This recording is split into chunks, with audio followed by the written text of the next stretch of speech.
شباب، اطالب في لجنه قبل لا ارفع قضيه على الشركه، اطالب في لجنه، ولا والله باكر اعطيك تذكره اطير امريكا، اقعد مع اقوى منظمين بالعالم.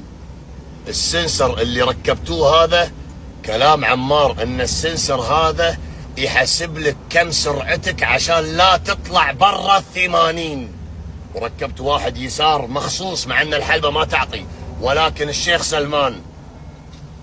سلمان ركبه عشان لا حد فينا يكسر ال80، لان هشام ما عنده انتيلاق ولا يعرف كم المساير، لانه عداده الكتروني، فحاطين لنا العدادين هذولي عشان يبين ويعرف المتسابق انه لا يكسر ال80، لان هذا مو سباق، هذا حدث، ماكو شيء يحطونه على الفاضي، ما في شيء يحطونه على الفاضي.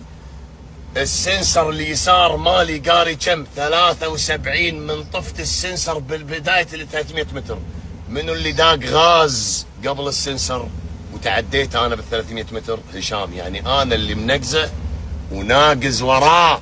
هذا فيديو ما حد يقدر يجحده، واللي ببربر كثير قول له ريح شوي، ريح حبيبي. هذه فيديوهات من الحلبة ومن المنظم عمار، من المنظم.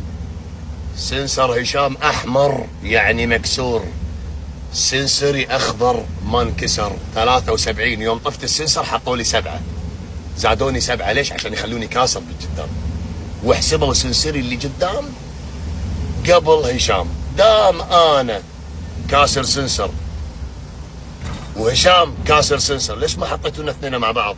لان اساسا الرقم اذا طاف السنسر ينقري على طول، مو بال 300 متر تحط لي اياه وبالنهايه تحطني انا قبله. واضح الفيديو؟ ها هشام، شلون ربعك معاك؟ الشامسي شلون رفيجك؟ زين الشامسي؟